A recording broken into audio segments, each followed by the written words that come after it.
Production funding for Ruckus has been provided by gifts from Dave and Jamie Cummings, the Fred and Lou Hartwig family, Peter and Barbara Gattermeyer, the Courtney S. Turner Charitable Trust, John H. Mize, and Bank of America N.A. co-trustees, and by viewers like you.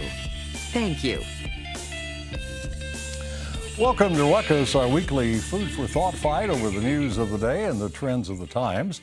I'm Mike Shannon. The Ruckettes join me shortly, and our topics this week: baseball striking out in KCK, Democrats and Republicans striking out at Chris Kobach, and Sly James in striking distance of saying goodbye to City Hall, plus roast and toast. But we start with our Newsmaker segment and welcome an incoming member of the Kansas City, Missouri City Council. Kevin O'Neill was elected at large and without opposition to represent the 1st District. Kevin runs the Labor Beacon newspaper and is part of a family with a long record of service in the Kansas City civic and political communities. Kevin O'Neill, welcome to Ruckus. Thank you, Mike. Great to see you again. Great to be here. Been a long time. Has been. 40 years, You worked at a radio station where I worked some years back. Yes. You have a busy career at the newspaper. Why run for the City Council? You know, I've followed politics in Kansas City for a long time. In fact, my father was in politics in the 60s and 70s. My brother's been in it in the 80s and 90s. And going back to 1916, my great-grandfather, John Patrick O'Neill, was the 1st District City Councilman in Kansas City, Missouri. So we have a rich history of politics. I've never been in front of the camera with politics, so this is my first foray into that. But I'm 63 years old. I really believe I can make a difference.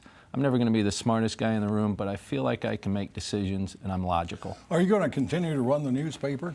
I am. My wife's retired and she's going to do more of the work than I do, and she'll probably make it a much better paper. How would you describe the Labor Beacon? What exactly is it? I go out, I have about 30,000 subscribers that are all in unions, and they're union members and they work in all the different fields, and I cover issues that face them. I cover the legislature, whether it's in Jeff City or in Topeka, City Hall in both KCK and Kansas City, Missouri. So pretty much politics has become such an issue within labor that's probably my leading topics. Is it fair and balanced? No. It's slanted toward the labor viewpoint? Towards labor because there isn't a slant there. Sure. This is the only, I never But pretend. at least you admit it, and yes. you say it openly. I don't pretend to be a subjective reporter. I'm objective. Well, when you have a paper called the Labor Beacon, you expect it to represent You're not going to highlight viewpoint. CEOs. And on that basis, because your background is so labor-oriented, do you see your role on the council as labor's representative, or do you have to have a broader perspective? Well, I think I have to have a broader perspective, but I always look at labor as a barometer. When labor is involved in an industry, wages are better. When you take that barometer out, it gets lower and lower. And so I consider what I do for all working people, because you need the labor unions to keep the non-union people's wages up. Is this a good time for labor in Kansas City? Yeah, I think so. I mean, the work around town, especially in the building and construction trades, is great with the airport and with the Cerner project and the multitude of work going on downtown. Yeah, this is good time for labor. During the campaign, a lot of talk about stopping the tax incentives, the TIFs, Yes. for big ticket developments. But those big developments supply a lot of work for people in labor unions and people who aren't in labor unions. So that's kind of a mixed bag, isn't it? Well, ironically, unions don't get a lot of that work. A lot of that incentive work doesn't have prevailing wage on it. And when there is no prevailing wage on a project, it gets more difficult for labor unions to get that work. I think, I'm on the board of the PIEA, which is a commission that grants abatements. And my problem is not giving abatements out to corporations or big companies and big buildings and flashy new stuff. My problem is the incentives they give out to projects that are just not worthy of it. And I'll use the one on 47th and Bellevue as an example. It goes downhill into the plaza.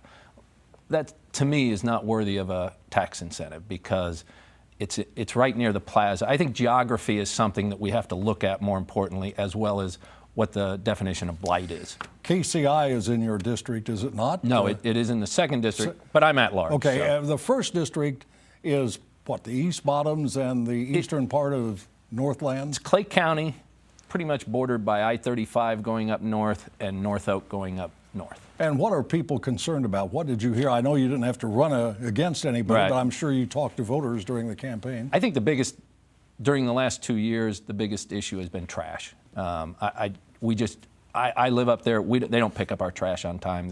Jim's the subcontractor for that project is just not doing the job. So I think the idea of bringing that in-house was huge for especially the Northland residents. You getting ready to get rolling with the council? I am. I had dinner with Quentin last night, and I'm so excited about his vision and what That's mayor to you. I'm sorry, mayor-elect. Anyway, Kevin, it's great to see you again. Thank you, sir. Congratulations on your victory. I hope you have a good time on the council. Look forward to you coming back from time to time and filling us in. Great. I appreciate you having All me. right, sir. That is incoming Kansas City, Missouri Councilman Kevin O'Neill. Now let's meet the panel and start a ruckus. John Stevens is president and CEO of Port KC. Patrick Toohey is director of municipal policy for the Show Me Institute, a free market think tank. Joining the panel for the first time is Laura Isabel Alvarez, a consultant and community activist, and Dave Trobert is president of the Kansas Policy Institute. Laura, welcome to Ruckus. Thanks for joining the panel. Hope you have a fun time. I'm sure you will. And welcome back to the rest of you. We have much to discuss, so let us begin. It is almost time to bid goodbye to Sly. Sly James ends his 8 years as Kansas City, Missouri mayor on August the 1st, succeeded by Quentin Lucas. James has been a visible and vocal mayor, seen and heard in many locations, maintaining a hectic schedule. He's had what he termed successes, the downtown streetcar and the new airport, and he's had some failures. Most recently, the overwhelming defeat of a pre-K education program he backed. Before we assess James' tenure, a couple of quick points. The Kansas City mayor is not a CEO. The mayor is one of 13 city council votes. He does have veto power and some other marginal authority. So on a scale of 1 to 10, 1 meaning dismal, 10 meaning outstanding, what number do you assign to Mayor James and why? And we begin with our newest panelist, Laura. Well, let's just start. Nobody's perfect. And Why are you saying that and looking at me? nobody's perfect. But, you know, given all of the great things that he's brought to our city and all of the doors that he's opened, I think I would rate him very high. The opportunity zone that doesn't give him a 10 is, this is the review, right? The opportunity zone is violence in Kansas City over 8 years did not improve at all. And so I think there's a huge opportunity that was missed there with his leadership. But I would give him a solid 7.5. All right, Patrick, I know you've had mixed views about the Sly James administration. On the 0 or the 1 to 10 scale, what's your number? I think I would put him a 5, and that's probably generous. So I'm glad that you started off by pointing out that he's more a Speaker of the House than he is a President of the United States. He doesn't run the administration. You can look at, as a result, at the end of his 8 years, as Laura said, the homicide rate is not only high, but one of the highest in the nation. Public debt is high, taxes are higher, and the number of police officers we have is lower than when he started. But frankly, the other way you can judge a politician is what happened on their watch that happened because of them. I think if we had elected Mike Burke for 2 years, we would have a hotel, an airport, and a streetcar. So I think Mayor James is a placeholder mayor at best. I don't think anything happened because of him. I think he just was mayor for 8 years while things happened. If Burke were mayor, he's the one who owns the hotel. Of course, it would be built. Right, and maybe Sly James would have owned the hotel if Burke were mayor. All right, John, I know you follow all this pretty closely. Yeah. And you have to work with the city council in your role as president of Port KC. Yeah. And I think you've been kind of a fan of Sly James. I have. So what number do you assign? I would give him probably an 8, and I think that's because of exactly how you opened, that it is not a CEO form, it is a weak mayor form of government. And I think coming out of Funkhauser with 8 years, he guided the messaging, and he guided a lot of momentum for the city in a lot of different projects in a lot of different ways. And he quickly learned that you can't be a 1-issue or 2-issue mayor. You have to be a 100-issue mayor. He did have failings like any mayor. I think any mayor in any major American city can't tackle it all. There are things that they misstep on. And I would say, if you were to be critical of Mayor James, the one criticism I would say is with things such as pre-K, a great idea executed without building a consensus behind him. He doesn't like criticism much, does he? No, he does not. And you know, we all have our strengths and weaknesses, and I would say that is certainly one. And in the things he was successful with, he built a consensus. The ones he didn't, he went out alone. Dave, let me bring you in. You're not a Kansas Cityan per se, not a Kansas City Missourian per se. Right. But let me ask you this. Do you think if there weren't term limits on Kansas City, Missouri City Council and mayors, he could win a third term? Sly James could win a third term? It's hard to say, Mike, but I'd say thank goodness for term limits. Not just for Sly James, but we need term limits in this country. It's possible that he could get elected to a third term, although his resounding defeat on the pre-K idea, which I would respectfully disagree was not a good idea. It's not the kind of a thing that a city government should get involved in.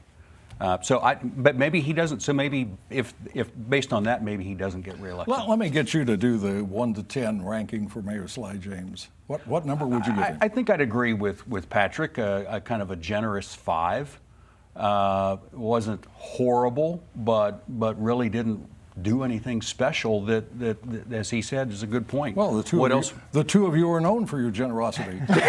We are. The interesting thing about the Kansas City, Missouri mayor and mayors in other cities as well is they're both the executive and part of the legislative. Mm-hmm. They vote on issues and they can veto, or at least James can veto an issue and then vote to override the veto. So we talk about the mayor of Kansas City being a weak mayor, and I think that's misleading because the fact that Mayor James has the veto power over the budget is a huge power, and research has indicated when they look at mayors of all different types of cities that the power to veto is one of the most significant powers that any mayor can have, and it's been the basis of my criticism of Mayor James's unwillingness to work on police issues. He has the power to veto. He chooses not to exercise it. Well, the veto power is something that's a significant power for chief executives in any of the government agencies.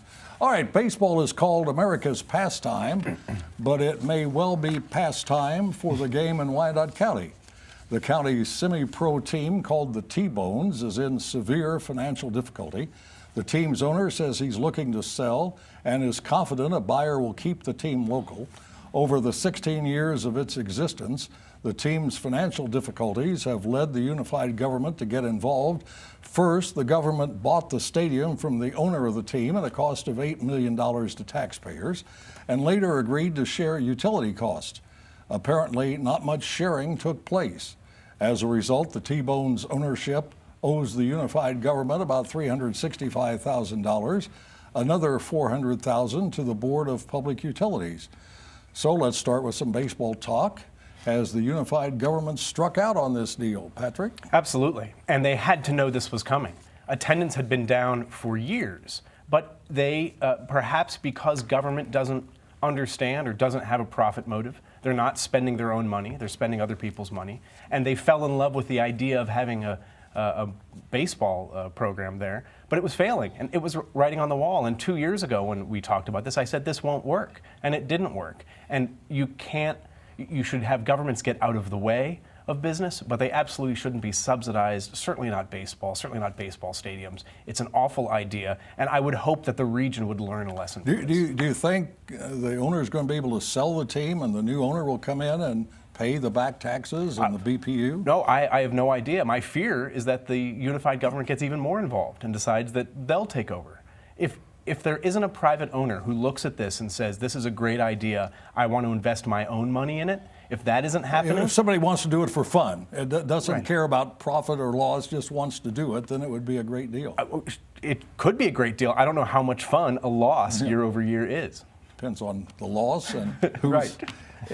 How much enduring it, yeah. John, you worked over in Kansas City, Kansas, Wyandotte County, at least part of the time that this was going on. Is there any justification for what the government did? Well, you know, I share some of the opinions and concerns of Patrick, but generally, overall, the T-Bones were a decision that was made by the community 15 plus years ago, and they had years of success there. Did they vote on it? Well, the commissioners did, who were elected elected, It publicly wasn't a elected public officials. vote. It wasn't a citywide vote. or They countywide made the vote. decision that they believed that to grow the community, to grow the base of Western Wyandotte County, they needed another attraction like the T-Bones, whether that was a right or wrong decision.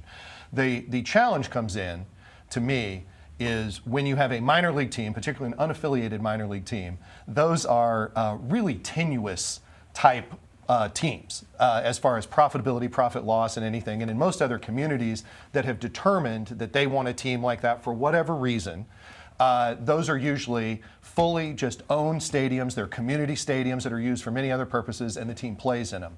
This was one where I think the unified government kind of maybe structured the deals wrong, then doubled down on that decision, and then tripled down on that Well, it's near decision. the Legends, which is a big success for Absolutely. unified government. And let's not say that this has been a complete and abject failure. That there is still a stadium that has value. There's still a lot of land there that has value. There's still ways to program that or reprogram that. I just think that this owner has struggled, and I don't know that they'll find a new owner, but I bet they'll find new purposes for that stadium. Laura, do you think there are some reasons government should get involved with sports franchises like tourism, community pride, commercial interests? You know, let's look at the data. So 46 major stadiums were built since 2000. 36 were financed through tax-free municipal bonds, costing taxpayers over $3.2 billion. In our country, taxpayers' monies can be placed in, I don't know, addressing violence, homelessness, et cetera, et cetera. Entertainment is a privilege that I think taxpayer dollars should not have a priority with. So I don't think that governments should focus or make spending on sports a priority. Should I take that as a no? Totally. How about Jackson County, Kansas City, Missouri? They haven't done badly with their investments in the sports complex, have they? Well, Mike, whether they've done badly is subjective. Would that exist without it? I agree with Laura. This is not something that government should be involved in. They often say, if we build it, they will come, except they don't. Wichita. Well, not to the T-Bones, that's for sure. They don't. And frankly, if elected officials had a great track record of picking winners and losers, when they finish their term as mayor or city council, they'd move on to Wall Street and make investments. And that's not really what they do. Most of these things turn out to be bad losers. It's not something they should be involved in. As I said, I think that particularly minor league baseball is a pretty big gamble. But you look right down the street, Sporting Park, Sporting Kansas City, very successful. The Speedway, through many, many years and still ongoing, has been very successful. And I think that those compelled the rest of the development, and they have put $12 million back in, and they've been able to lower the mill and put money back into general services, particularly The downtown. NASCAR Speedway is what saved Wyandotte County from Absolutely. economic failure. yeah. Absolutely. But John, they may have lowered the mill, but not lowered it near enough. The property tax increase in Wyandotte County is multiple times greater than inflation and population over We're years. not lowering the mill. We're going to lower the boom. Lower the boom because we're out of time. Got to move on. No one is surprised when a prominent Republican announces a run for office and there's loud criticism from Democrats. It is a bit odd, however, to hear harsh criticism from other Republicans. But that's indeed what happened when former Kansas Secretary of State Chris Kobach announced he's running for the U.S. Senate next year. The man he hopes to succeed, Senator Pat Roberts, offered little enthusiasm. The Republican Senatorial Committee blasted Kobach, who lost last year's gubernatorial race to Democrat Laura Kelly. And the U.S. Senate Majority Leader, Mitch McConnell, says he hopes Kansas native Mike Pompeo, now the Secretary of State, will get into the Senate race. Yes, Kobach has lost elections, but he has also won some, serving twice as Kansas Secretary of State. So, Dave, are Kobach's critics writing him off too soon, or are they just reading the writing on the wall? Well, Mike, there's supposedly a picture of Mike Pompeo in Mitch McConnell's office, and it says, "In case of Kobach, break glass." And I think that's representative of a lot of concern that we're hearing as we move around the state, including from some Kobach fans. who say that he had his shot at running for the governor. It didn't turn out well, and there's no reason to believe that this next campaign would be any different. Well, let me ask you this, though, Dave. Aren't the issues in a Senate race markedly different from issues in a gubernatorial race? They are different, but too often we don't get into the real issues. We certainly didn't get into the real issues in the governor's race. And unfortunately, in Kobach's case, it's usually just one issue. And there are a lot more issues than immigration. Do you think Pompeo is going to get into the race? I think that the likelihood of him getting in is much higher with Kobach in. Yeah. And I think that, that is a joke, obviously, about the picture, but it's a real concern. I mean, it is, the very fear is that with Kobach in, frankly, if someone like Pompeo doesn't get in, you're probably going to see Kathleen Sebelius jump in, and that would run the risk of flipping the Senate. Democrat, former governor of Kansas. Right. Laura, I don't know you well. I'm going to make a wild guess that you're not a Kobach fan. Not at all. What kind of issues would Democrats use against Kobach if he were the nominee? Well, I hope that they would jump on the taxes bandwagon. There's a lot of financial questions that I have for how he's been as an individual, which I think if he can't manage his own finances, do we want him in the Senate? And then he knowingly hired immigrants, or maybe that's the rumor. And so with his legislation agenda and, kind of being a hypocrite, I would hope that the Democrats would kind of say something What about do you that. think would happen if Kobach was the nominee? What would they complain about? So first, let me say that I have a horrible record in predicting election outcomes in Kansas. Let me say I know that. So I expected Kobach to run away with it last time. So I think you will see a nationalized election in Kansas because Democrats will completely take the bait. They will talk only about immigration in Kansas. They will paint Kobach as a xenophobe, as a bigot, which will perhaps help energize his base. The problem is we've got a lot of Republicans who are trolling Democrats, and the Democrats take the bait every time, including our president. And if they can run a calm, sane a race in Kansas about the issues, I think that's good for Democrats. But if they make this about immigration and national issues, that helps Kobach. John, do you think 2020 is going to be the year a Democrat is elected to the U.S. Senate for the first time since, as I said last week, before I was even born? I think if Mr. Kobach is the presumptive Republican nominee, I think they have a pretty good shot. And the reason, I would boil it down to just a much simpler message. Mr. Kobach has never represented Kansans in really any of his roles. He's looked to national and international issues in almost every one of his roles. You need someone who's going to represent Kansans who are going to vote for or against or for someone else. One quick question for you, Dave. Barbara Bollier is talking about running for the Senate as a Democrat. Do you think she would be a winning candidate? No.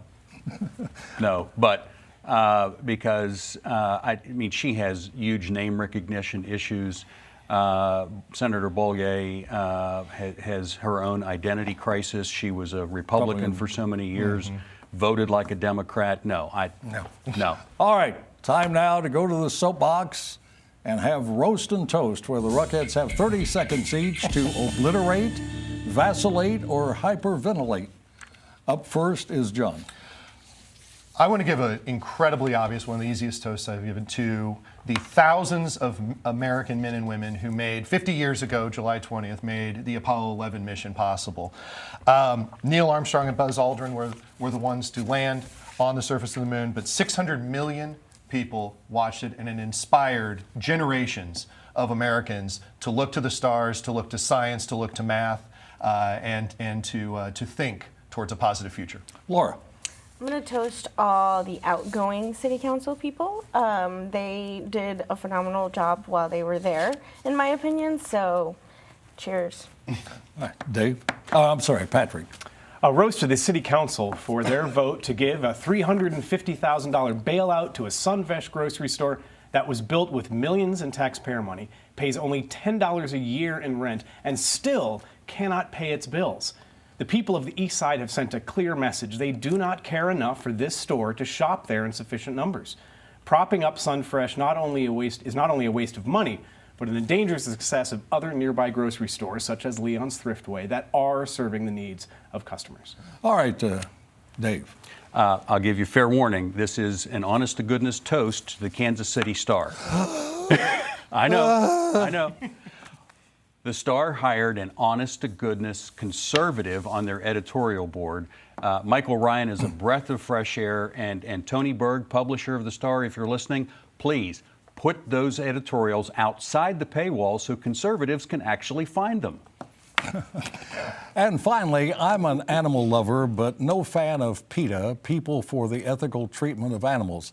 It sometimes takes ridiculous positions like this one. PETA wants the city of Caldwell, Idaho, to change the name of Chicken Dinner Road because, and I quote, words matter. Clearly that's true for the chickens who can read. I'm sure PETA supporters will be offended when they recognize that my criticism of them is what we call on Ruckus a roast, like in roast chicken. And that's Ruckus for this week. We are back next Thursday at 7. Now for the Ruckus and the crew, Mike Shannon saying thanks for watching and good night.